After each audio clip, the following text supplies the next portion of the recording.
shelter, material necessities, and but our desires are very complex. That's the problem. So dharma, then artha, then karma, K-A-M-A, not karma, meaning action. Karma, K-A-M-A, means your sense necessities are fulfilled. So it's a religiosity, economic development, sense gratification, and finally moksha. Moksha means liberation. When a person becomes exhausted with all of that, and they become exhausted and disgusted, then they want to go for liberation, get free from the birth and death and suffering, in the samsara. So, using this context, artha, when we're saying anartha, the stage in spiritual practice is 9, as you know, 9, it's called Navalakshana, the 9 limbs of devotion. Shraddha, first is faith, Ado Shraddha, in the beginning is faith, and faith is all through, doesn't mean in the beginning and then it ends, but that's the root, and that's the faith. And faith comes by hearing. Even St. Paul said that in his letter to the Romans. Faith comes by hearing. So you hear, just like if you finding out about some person, first of all you hear about them. Oh, this is Mr. So-and-so, this is his address, this is his house, this is how he looks, these are his friends. So you're hearing and hearing, and then you get some desire to meet this person. So everything begins by hearing, and then hearing with faith. So then tato sadhu sangha, then you have association, and that encourages you to mix with those who are in this line of faith. Then bhajana kriya. Bhajana kriya means, literally, bhajan means to worship. Kriya means like kriya, karma, kriya yoga. It's like doing something. It carries this sense of doing, of action. So bhajana kriya means to be actively engaged in seva and service. Generally speaking, when it's described like this, it means diksha, initiation. So you're hearing, association, initiation into spiritual life, bhajana kriya. Then next is anartha nibriti. See, anartha nibriti. Nibriti means Britti is like an oscillation, a movement, a wave, and nibriti means to make it flat, to flatline it. Like the first, in Patanjali's Yoga Sutras, the very first sutra, where he's saying what is the goal and what is the purpose of all these verses he's writing and their explanation. Chitta Britti Nirod, he says. Chitta Britti, the oscillations of the mind, Nirod, to cancel them. So that is anartha nibriti, the cancellation or dissipation of anarthas, as he describes it, which is a separate interest. Anything which is separate from the service of Krishna, the will, the wish, the desire of Krishna. Father, thy will, not mine, be done. So that's anartha. He's using this expression, separate interest, is actually from Bhaktisiddhanta Saraswati Thakur, but my Guru Maharaj, our Guru Maharaj, Sridhar Maharaj is using that. Separate interest. So that's anartha nibriti. Then you have anishta. Then, so when the anarthas are removed to a certain extent, then the devotional service comes steady, continuous, not coming and going like a continuous flow. Then ruchi, there's taste coming, taste, then ruchi, ashakti, firm attachment to Krishna and detachment from other things, bhava, transcendental feeling, and prema, stages. But the stage of anartha nibriti is very, very important for the practitioners, probably the most important stage. In fact, most of us probably would be going through anartha nibriti our whole life to our last breath. We may not get past that. Some anartha can be remaining. But if they're reduced to a certain degree, then our devotion can become steady, and we can get taste, But so he's saying that which is opposed to my necessity, being based on separate consciousness and interest. So to get out of the trap of separate interest, which is misleading us, and to learn how to read the infinite, we are to identify with the universal flow, the universal wave. At present we are being carried away by different waves of separate interest consciousness, anatta. It is not necessary for us. Our only necessity is to merge in the wave of the universal interest, which is for itself, for himself. So it would, on the surface it sounds very easy, it sounds very simple. Oh, just detach from separate interest, go for the universal interest. But unfortunately, so many lifetimes we've been acting in separate interest. It's so ingrained, it's such a deep samskar, that then we let go of one thing and go towards, but then another layer is revealed underneath that, like peeling an onion. And there's so many layers built up over lifetimes.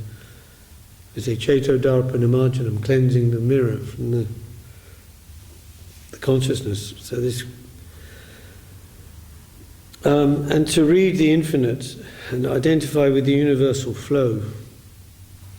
Our only necessity is to merge in the wave of the universal interest, which is for itself, for himself. He's taken this expression from German philosopher Hegel, who said, it was translating from the German, of course, but reality is by itself and for itself. But this is a very useful analogy with the understanding of Krishna consciousness and what it means to have separate interest and not to have the universal interest.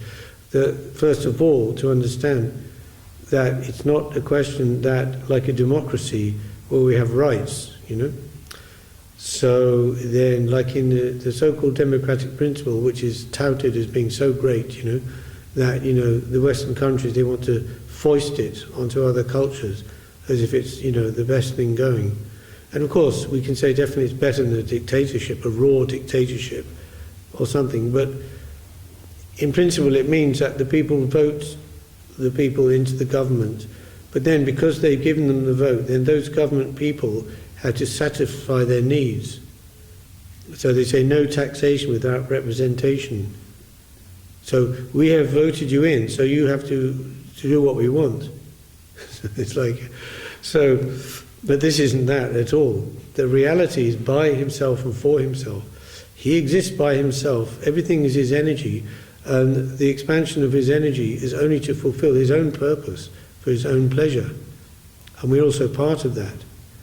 So from that point of view, we have no right. It's not a democracy, it's an autocracy, where he has every right over us to make or mar. And this we find reflected in the Shikshashtakam of Sri Chaitanya Mahaprabhu's 8 verses on the holy name, on the glories of the holy name, and particularly in the last one where he says, you have all rights over me, whether you give me your darshan, or you embrace me, or you break my heart by never showing yourself to me, those options. And the third option, which is you ignore me completely when I'm trying to serve you and satisfy you. In any case, in every case, I have no choice. My position as your servant is to render service to you birth after birth. So you can... One Catholic saint, Saint Therese of Lisieux, she had a nice analogy. She said, I'm like the ball of Jesus, like a little play ball, you see. So Jesus, he can play with me nicely, stroke me, pet me, or he can stick needles in me, or he can throw me in the corner and forget about me, like this. So, as Guru Maharaj says, are we prepared for that, So, coming into Krishna consciousness, in the beginning we say, chant Hare Krishna, your life will be sublime, and it's great. You come here, it's great fun, you have nice hearing and chanting, lovely food, and a great time, good association. All that's all true, of course, but in the internal side, it's you have to go through the clearing stage, which can be very, very painful. If a living being is so much covered by ignorance, They may be suffering intensely and not aware that they're suffering. For example, I was telling in Green Street the other day, once in India, you have these street dogs, these mangy street dogs, pariah dogs. And I've seen this bitch, and she had this litter, and she was going around, trying to, find food for them, foraging and like that. But she'd obviously been in a fight because her nose, the end of her nose was completely hanging off, like on a hinge, like that. And you could see the bones and like going up into the brain, And it's like flapping like that. So if that was you or me, it should be intolerable. We'd have to call the ambulance and parents go into hospital. She's trotting around, doing everything, intense suffering, but not aware of it. So more as we become purified, we become more aware of the suffering, what it means for birth, death, old age, disease, sufferings of what we call the threefold sufferings, adhyatmic, body, our own body and mind, adibhotic, other living beings, insects, stinging plants, insects and other people, harsh words. Like it says in the Bhagavatam, as Kali Yuga progresses, the general people will become so much harassed by governmental agencies, and it says their harsh words and vibrations will be like the sounds of owls and crickets, constantly disturbing them, And people will then leave the cities and go into the hills and the forests. And this is all to come. But we're seeing signs of it already. But anyway, we don't want to go down that track and get too involved in that, become a conspiracy nut and become very anti-society, anti-establishment and all that, because that is a tendency. We've seen that among devotees also. So that's not good. We should be positive and see that the creation is Krishna's creation, and it's all perception. But anyway, so by himself and for himself. So this is only he exists. And why does he exist? To fulfill the wish of any other part and parcel? No, for his own thing. So that is the foundation, really, of Krishna consciousness. That without understanding, it's like we are for him, not he is for us. We serve you and we glorify you, and in return you give us so many things, and we're grateful for that. Of course we are very grateful. Gratitude is a great prayer, is a great way, a great attitude to be. When we wake up in the morning, say, thank you, Lord, for this life, for this body, for the chance, for the opportunity to serve you. Yes, that's very good. It gives a very good foundation for the day. But as Bhaktivinoda Thakur says, does that mean if Krishna hadn't given us all these things of lovely world and nature, then we wouldn't glorify him, we wouldn't serve him? No, because it's intrinsic, it's the constitution of the soul. As the Catholic Catechism says, who made us? Answer, God made us. Second one, why did he make us? Answer, to know him, love him and serve him and be happy with him in this world and the next. So, by himself and for himself.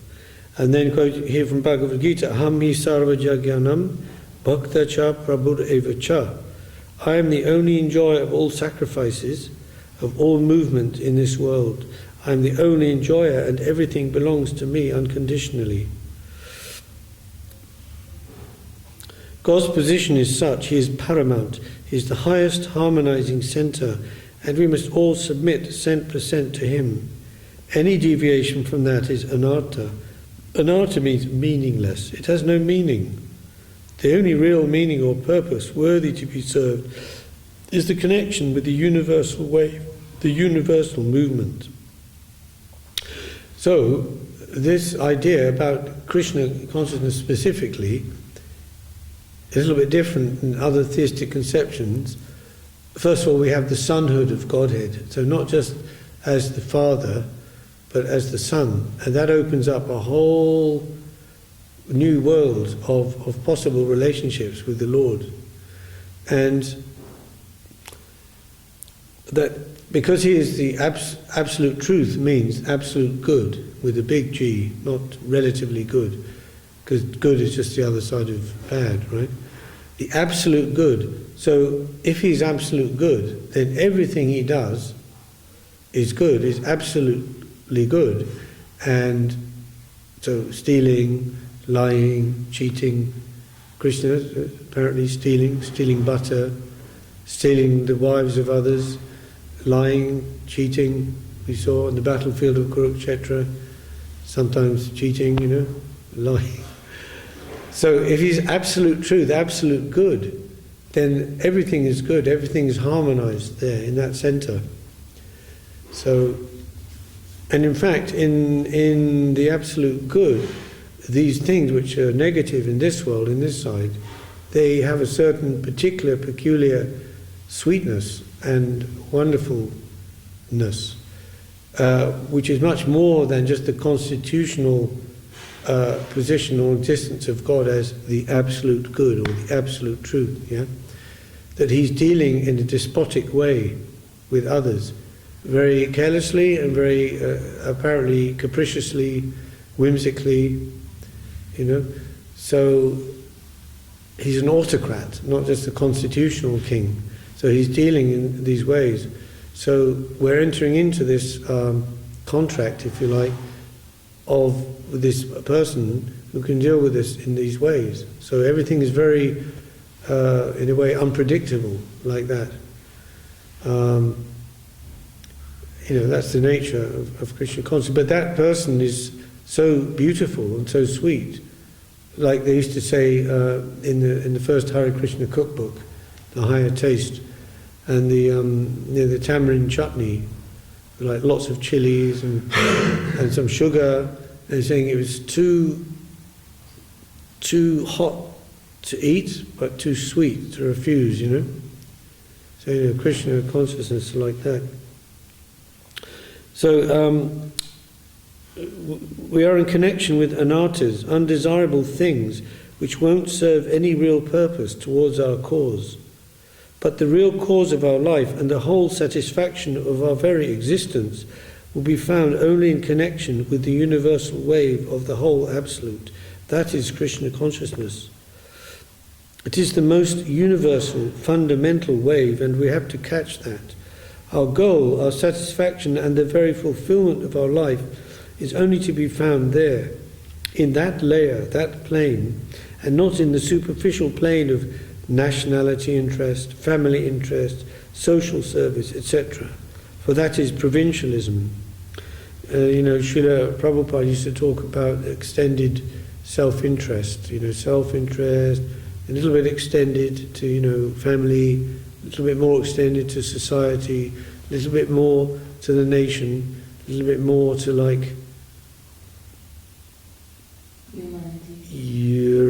Euro, what do you call it? Yeah, then, then the world, then the universe, extended selfishness. So that is from a material point of view, it looks very great, philanthropy, extending the extent of one's area of interest, of service. But in relation to the absolute, if it's not for the absolute, it's just self-interest extended, a little bit further, a little bit further, a little bit further. It's all sinful, Yeah, I mean, from the point of view, see, like exploitation, using the things that are meant for the service of Krishna for our self-interest, and then renunciation, to detach from everything, to leave everything. As it's saying, understanding this is the cause of suffering. So to try to become, to separate oneself from everything and remain in a neutral kind of position, suspended position with no movement, and then the positive side, service of Krishna, dedication and exploitation looking similar, because the exploitation, one is engaging one's senses for self-interest, and in dedication one's engaging one's senses in the service of the master of the senses. Rishikesha Rishikena Sevanam Bhaktir Uchate. So there's full engagement there and full engagement in exploitation. One has a totally negative result, one has a totally positive result, and in the middle there's a neutral plane. So there's nothing negative. Negativity is like reduced to zero, nirvana, then no positive. You can say lack of negative is a positive. Yes, that's true. If someone is extremely in extreme pain, and you give them an injection or a pill, and it stops the pain, yeah, you can say that's a positive. But the real thing is not just to get rid of the negative, but it's to have the positive engagement. If the limb is diseased, the solution is not to cut it off, but to make the whole organism healthy, then the limb can be used in its normal function. So that's what it'd be like Christian consciousness. Yeah, so from that point of view, renunciation and exploitation are both sinful because they're anatta. You know? And even if you look at it like that, we say, you know, to engage in the wrong way is not good, but also to go on strike. Say, well, I realise that working for myself or extended self is the cause of suffering, so I go on strike. I won't do any work at all. But that's very bad, you know. The workers have to work for the whole, the good of the whole, the central office. Do you meet people that, because I think it's very difficult to just go on strike, do nothing, think it's all no variety, no pastime. What are they doing? I mean, how do they keep themselves away from acting within reaction? How do we, are there in person real? Well, it's true because Bhagavad Gita says, you know, everything is a karma, is an action, even breathing. Yeah. So even if you're breathing, you know, that's a karma, isn't it? You're making some wave in the environment.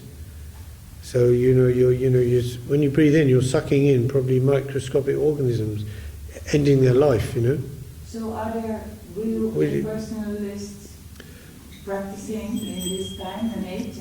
They're trying to find that plane of renunciation, complete detachment, you know, consciously through study of Vedanta. Neti.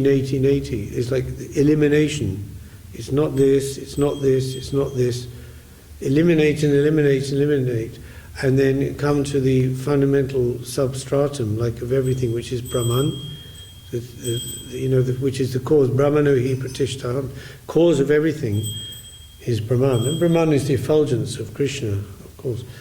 But it's a dry study. It's a dry study because it's compared, the Vaishnavas compare it to like beating the husk of the rice. So you have the rice and you have the shell, the husk. So the rice, the actual grain is actually gone. That's a substantial thing that's gone. And you're beating the husk, trying to get something out of it. So you never, so this neti process, it is a process of elimination, and but it's more or less an intellectual exercise. And they think that by attaining maximum success in that means they're liberated. But it's just a mental, like, as it says, vimukta maninas. There's a verse in Srimad Bhagavatam that says, those jnanis, vimukta means they think they're completely, extremely liberated, vimukta, but maninas, it's just in their mind. Yeah. It's just an idea, an intellectual idea. The liberation is when you have real connection with Krishna consciousness, and that has not necessarily any external form. It has some external symptoms, like Arjuna asked to Krishna, how can I recognize a devotee? How do they eat? How do they walk? How do they talk? But actually, they could be doing anything, walking among us, and be completely liberated. In fact, it said even a neophyte devotee who's beginning their life in Krishna consciousness and service is liberated. And I explain it like this way, that, for example, like if you in the jungle, So everyone's in the jungle of material entanglement, and we know nirvana literally means, vana means forest, nirvan means out of the forest. That means out of the forest of material entanglement. You've gone through the forest and onto the other side, which is free from that. So a devotee is apparently still in the forest of material entanglement, as to all apparent intents and purposes. Someone looking at that, because they're not living in a cave with extremely austere kind of life.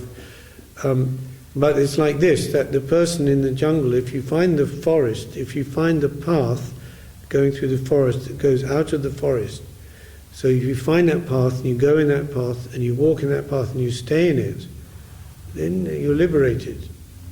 The forest, the jungle's all around, but you're in the path, in the safe path. So that current will take you out of the forest. Something like that, So I think in that, what it means in that sense is liberated, even while, in the body and in... So what we want is real things, not this external show of, someone looking like this and doing like this and all those things. It's... A child has a relationship, with the parents, mother, father. The relationship is there. The child may be doing many things also. Sometimes naughty, sometimes good. So many things, But if the relationship is there, like St. Augustine said, love God and do what you will, in that sense, So that's the real thing, is the relationship, the connection. And not just the number or volume of practices somebody does, But to be dedicated. It's hard to be dedicated, because of the anarthas. Very, it's always pushing, Pushing. It's, so he saying the fundamental wave, not provincialism. One section is busy with many local interests, that's exploitation, and another section wishes to stop all activity. To stop one's own movement, to do away with one's own existence, is renunciation, samadhi, and is also suicidal. So we have to give up renunciation as well as enjoyment. So we have renunciation in Krishna consciousness, but it's not that kind of absolute renunciation. It's called yukta vairagya. Means to renounce, to leave, to become detached from anything that's not favourable to Krishna's consciousness on the service of Krishna, and to accept what is favourable for that. The tendency to do evil and also the tendency to go on strike, both are to be given up. In a nation we may find so many workers doing some wrong, going against the principle of the law, but that is hooliganism and is bad. At the same time, to go on strike, refusing to work, is also bad. The good path is only to work for the interest of the country. This we have to learn. From local interest, we must go to the universal, the absolute. We are not to have any local interest, however extensive it may be, whether self-centered, family-centered, village-centered, or society-centered, as in humanitarianism. It is all only a part of the infinite. This is the fact, and generally we are to try to understand things in such a way. The technical words like anartha nibritti, bhava, ashakti, all these are covered by this understanding.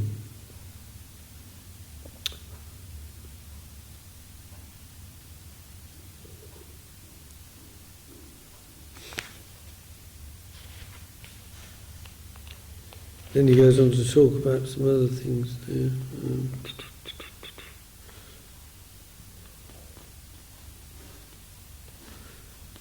Yeah, anything on that subject? To us?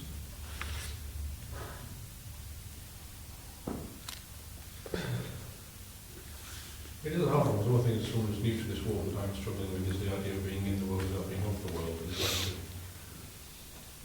hold on to my identity with Krishna and still functioning in the way that I need to in the world, but without Yeah. letting that go away. And that's a big struggle for me at the moment. I've had a few instances this week when it's really come to the fore. I've been back to my old work, I've been around to my old colleagues and my old tennis. Yes, of course. Yeah. Yes. And sort of trying to, It is. It's a constant battle. There's no easy answers. Just we have the teaching, the philosophy, we have association, and of course that's why association, of course, is very important. Association meaning with practitioners and like-minded souls, and the teachings, and the name, taking the name. And all of these things, they're all very helpful and nourishing. As soon as it's obviously stupid to think that if we go into the water, we're not going to get wet. And, of course we are, So if we go into the world, which the whole current is completely the opposite way to Christian consciousness, it's all about self-interest, And, there's sort of a thin veneer of, sort of helping others and all of that, But, especially nowadays, it's rapidly deteriorating, of course, in Kali Yuga. You see in the media and the ways things are. And the distance between people are getting more and more afraid to actually relate to each other because they're afraid that they're going to be exploited by their neighbour, so better not relate with them, Yeah, better just keep with myself, Even like walking in the street, they won't even say hello, good morning. It's like don't get involved, Ignore. Because so and because of the pace of life, that literally, the rat race, But, as we know, the result is the lemmings, they just go over the cliff into the sea. That's the only result. It doesn't go anywhere. So, like when I'm driving now, I just refuse to be bullied, The people behind you, they're like, wah, wah, If you're not acting in this kind of frenetic type of a way, then but I just keep my pace, and they can just like horn as much as they like and go past whatever they want, I personally, myself, I have to make a conscious and active effort to go slowly, I mean more slowly, than sort of like go along with the whole show, I refuse to get caught up in that because it's I mean, you have to make the effort, the conscious effort to go positively in the other way. It's like a fight against Maya, and we have our weapons, the holy name, association, all these things. So, Also, Krishna says in the beginning of the Bhagavad Gita, Sarvadharma Parishya, you surrender unto me and don't fear, I take care of you. So it's a successive process. So it will be revealed while you're going through that process, step by step. Not to fear, because you have come to the attainment by which nothing further needs to be attained. You have arrived there. That is a very wonderful thing in a person's life. And he's so enthusiastic, and he even talks to all the lawyers about it, and every servant, you saw how he's in for everything, doing the grants and also cleaning. He can really appreciate Krishna consciousness, so he's very enthusiastic. Yeah. And of course, that is, we know also, in the beginning especially, a lot of you think, wow, this is amazing, I came across the truth. I've so many wicked people, and I've seen so many wicked things, and now I've come in a very, very interesting and beautiful environment. It's spiritual. But there will become times that it is a bit more difficult. And what we say, Krishna is for himself and by himself, and maybe sometimes we don't feel Krishna, or our karma is treating us a bit rough, but ultimately to see everything is good. Everything is really good, because we have to make that whole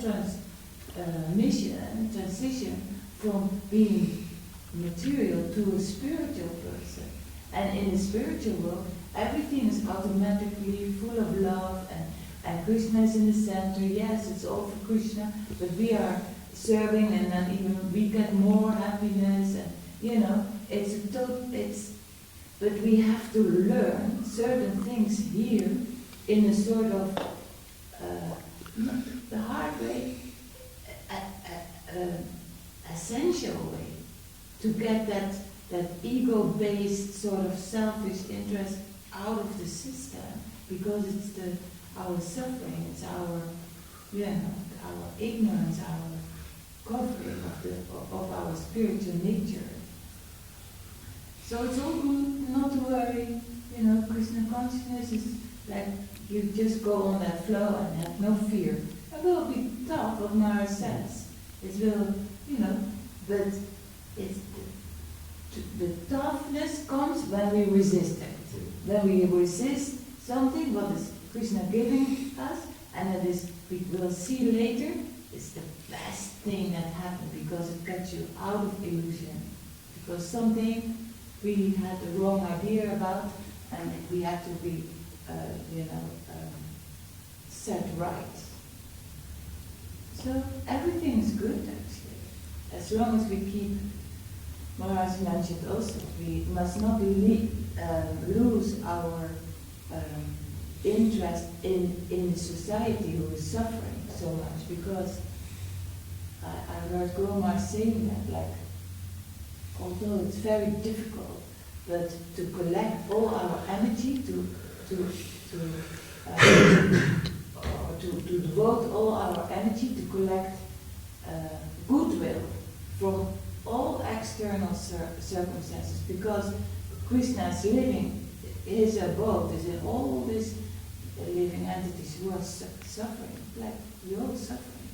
So not to give that up, like what you also warned us of, like conspiracy theories. Yeah, the thing is that the best help we can do for others is be, Christian conscious ourselves.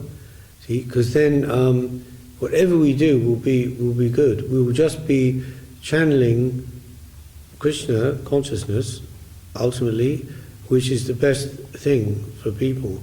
Otherwise, whatever help we do, try to do, is all very partial. A little bit here, a little bit there. That's like described as, watering the leaves of the tree.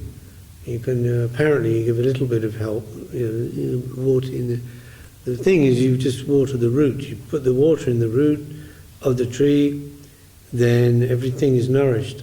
And the tree itself has the intelligence in a cellular level to know exactly how and in what way that nourishment will be distributed to each part as needed. So it is our ego, false ego, that makes us think, oh, I know how to help this person. I mean, obviously, obvious things. If someone falls down in front of us, we help them up, and I'm not saying just to be blind to those obvious necessities, but the thing is, if our Christian consciousness is more increased, then naturally that'll come out in the proper way to help people, and to be the best blessing to people. Sometimes they don't want to hear it.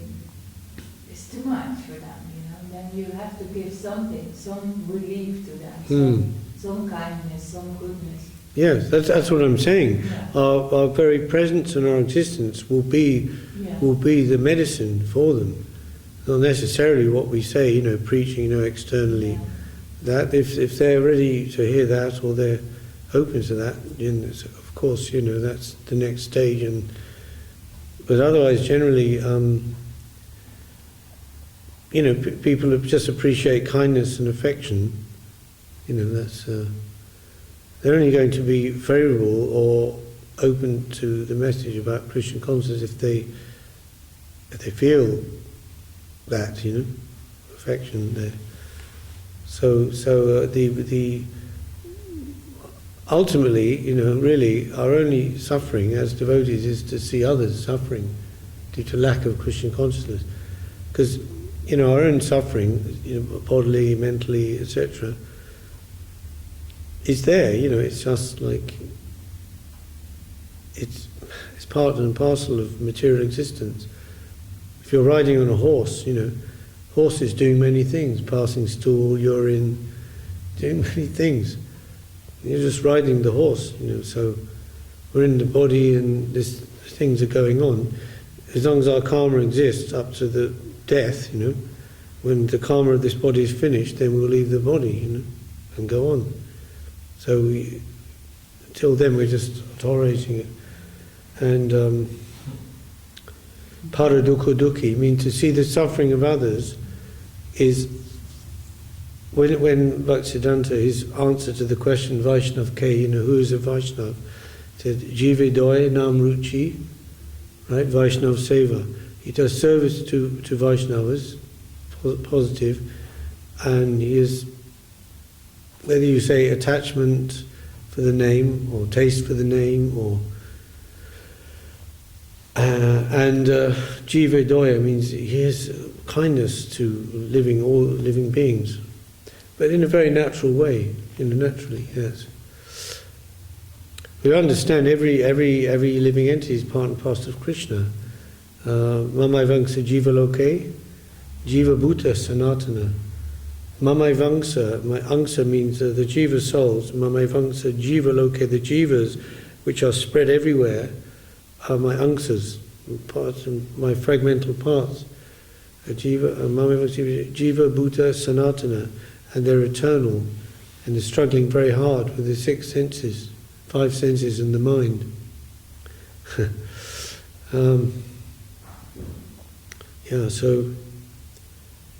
So we understand that it's like hurting others, it's hurting ourselves. We're all parts and parcels of the Lord.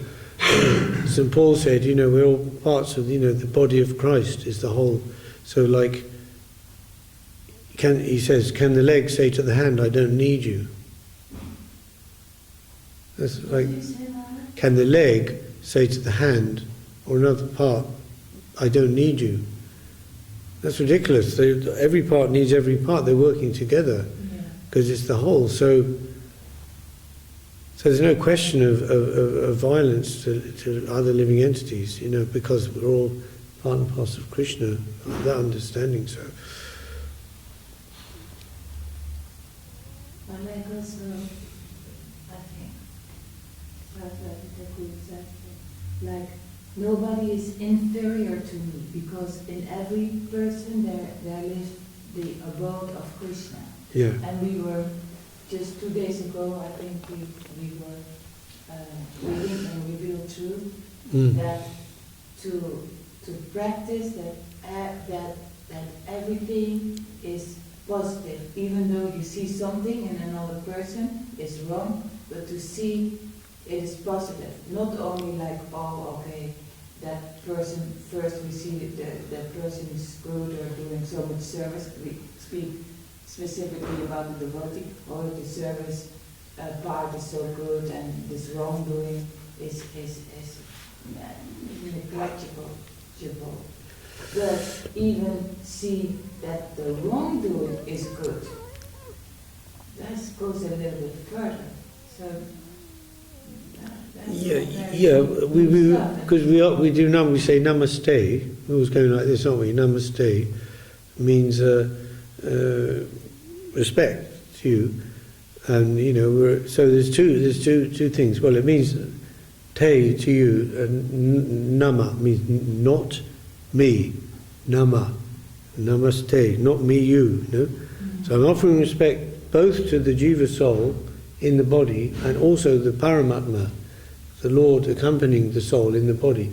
So even if the person is we feel are very reprehensible or unpleasant or badly behaved and things, we can still offer respect to the Lord in their body, but maybe from a distance a little bit, whatever.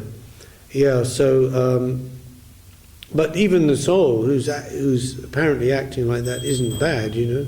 They're just in a state of ignorance, and but at the same time, they can be very much covered by ignorance, where they're actually, like in Bhagavad Gita, it says in the 16th chapter, the divine and demoniac. And Krishna says there are two classes of men, the divine. And then he goes, oh, don't worry, Arjuna, you know, you're from the divine group, yeah. And then the demoniac, he describes them. They engage in unbeneficial, horrible works meant to destroy the world. They don't care, you know. We think as devotees, but that's like inconceivable to us. How someone could be so selfish and so evil, you know. But they don't care. They destroy natural. They do anything, you know. As long as they gratify their senses. They think that to gratify their senses until the end of life is the supreme purpose of life. There are people like that, of course. And Krishna says, life after life, they descend to lower and lower species of life, and they can never know me. You know, never doesn't necessarily mean never, never, ever, because we don't believe in eternal hell. No, but I mean, from a human point of view, yes, it's like eternal, you know. But they just go into the darkness, and then they have to go through that to come up again, to ascend again, and get another chance, opportunity. So that's why the scriptures always describe the Christian. Oh, you want to waiting? You're waiting to. Okay.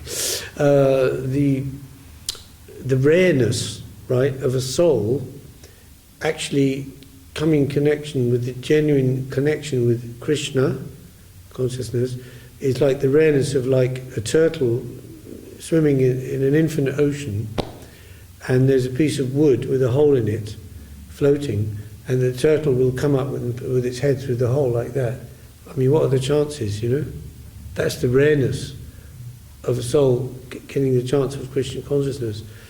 So even in the human form of life, in this planet, there's whatever 7 or 8 billion human beings. It's so small compared to the infinite number of plants, trees, and then you have microscopic souls everywhere, in every atom. It's soul, you know. Atom means soul, right? Everything's living. So how many of those have taken a human form? It's extremely, extremely rare. And out of those, you know, Krishna says very few are following some dharma, whether it's a religious faith tradition of some kind, you know. And then most of those are very karmic, mixed, karma mishra, you know. Some acceptance of theism, but with a largely, you know, self-centered. And out of many of them, some may be jnana mishra, you know. They may be off the material platform more, but still mixed with the idea of self-promotion, increasing for spiritual knowledge, understanding, in other words, liberation, wanting liberation. And then out of many of those, few may be really devotees. And then devotees of who? There's so many avatars, incarnations. And out of them, very few devotees of me, Krishna telling. How rare is that, you know? And Guru Maharaj says in the Search for Sri Krishna, very few are there who say, we want Krishna, we want Vrindavan. It's very rare. And then Tridandi Maharaj says, how much devotees are you? 1% devotees, Yeah. 5%, 10%, 50%, 90%.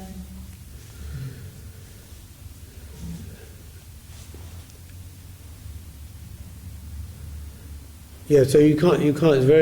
It's our tendency, of course, is to, if we're going to, analyze, we should do it, try to do it to ourselves, not others, you know, because we don't know where they are. We may see them in a certain way, we don't know how Krishna sees them, you know. From his point of view, as he's in their heart, right? He's been with that soul since infinite time, body after body after body, accompanying them as a super soul. And now they've come to the human form. So how is he guiding them? How is he with them? We can't really judge that, but we can say, as Srila Govinda Maharaj says in his book there, about that the quality of Vaishnavism in the person, like a golden nugget. So even the golden nugget may be in a so-called filthy place, but it doesn't change the quality of the gold. Gold is gold, So whatever quality of Vaishnavism is there in the person, and that's the thing. And the thing is that even that dirt, so-called dirt surrounding it, Krishna can take that away in a second. Maybe he's keeping there for some reason, for their benefit, for others. We don't know, It's interesting, because I help someone in charity that supports ex-offenders, so yeah. on a weekly basis I spend time with people in prison or coming out of prison who have done often quite bad things. Yeah. And I love all of them. I want, especially now, I just love this part myself, but I think all Yeah. I never, even before this, I never judged any of them, but it's sort of Right. relating to them in the light of my new journey as well. And of course, as we know, particularly offenders and that, they're very often the ones who take a complete turn, and even in the prison itself, they have like a conversion, or genuinely come to be very dedicated to God, because they've been extreme in one way, like I said, extreme exploitation, and then just by the mercy of the Lord, that can change and become to dedication. But to get stuck in the middle, in this non-differentiated zone, that's to be avoided, of course,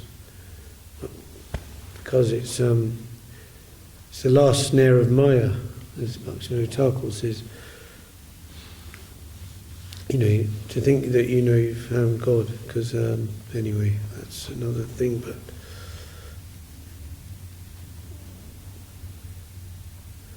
and I think also part of surrender means to just literally have to rely that the Lord or Krishna will show us the way through the devotees and through in our heart as well, the guidance. And we always say, if we seek association and advice, siksha, but sometimes we have to rely on our inner guide, Chaitya Guru, in certain times or certain cases. If, as Guru Maharaj says, if such association is not available or not reliable, then we have no other option but then to pray to the Lord within.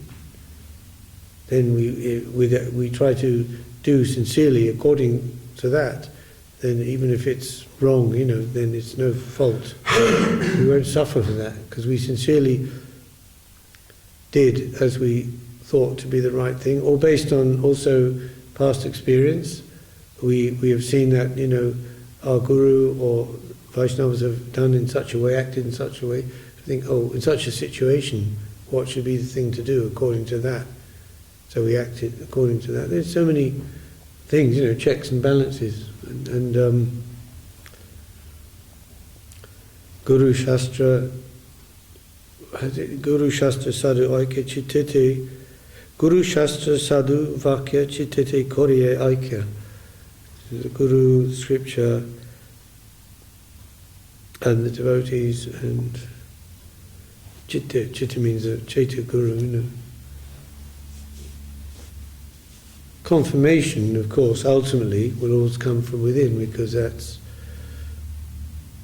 as Guru Maharaj says, so that we become in Christian consciousness, that also doesn't mean we abandon our own intuition, our guidance. He said what is that thing that brought us to Christian consciousness in the first place? Then that's gone, No, it's always there, of course, if but now we have also, the help of others, devotees and many things for guidance, and it's not always everything is like mapped out so clearly, Generally, the Vaishnavas might say, do as you see fit, do as you think is right, So that independence is always there as well. End of the day, we can learn by our mistakes also. Sometimes that's. And isn't there also the grace of Lord Nityananda when we first that we maybe our independent choice, but there is also Lord Nityananda who we are ready, and he comes to bring us out, get us out, and brings us at the lotus feet of the Guru or the Vaishnava. So it is the intuition, but it is also the grace of Lord Nityananda who said, oh, fit, now it's ready, that soul is ready to bring this out in this soul. Yes. It's ready for Krishna consciousness. Yeah, that's right. So when the soul is ready, then Krishna comes to them in the form of the Guru. Guru means Nityananda, Baladev. So because Baladev is serving Krishna, first expansion, Gauranga, then Nityananda. So then he's appearing before us in the form of Guru Vaishnava, but that's general, it's general, like as representing the Lord, like in general, but then it becomes more and more specific, how you see the Guru and then the relationship. In the beginning it's the Guru is like Lord himself, Acharya Mam Vijanayat, like that. Krishna says, I appear in the form of the devotee to guide. But then, as we develop, then we see there's on that side, but there's also the side of the Guru or Vaishnava, how they're serving Krishna. So they're a form of the Lord, and also the most confidential servitor of the Lord. Yeah, so that's inconceivable tattva, Guru tattva it's called.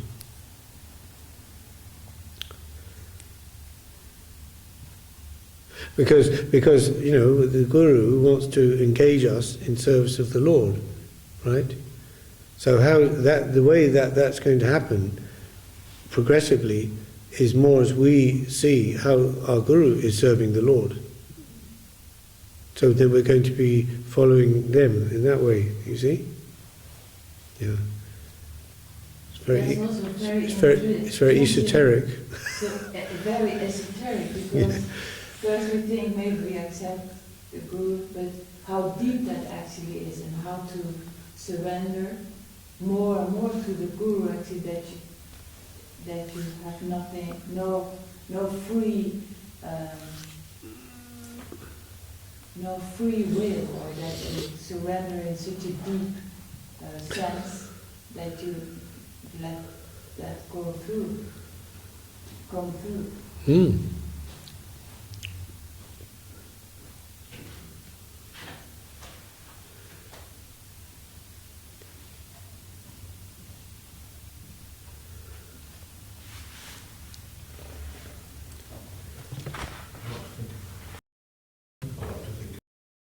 Yes, a lot. Of course, yes. Are you chanting?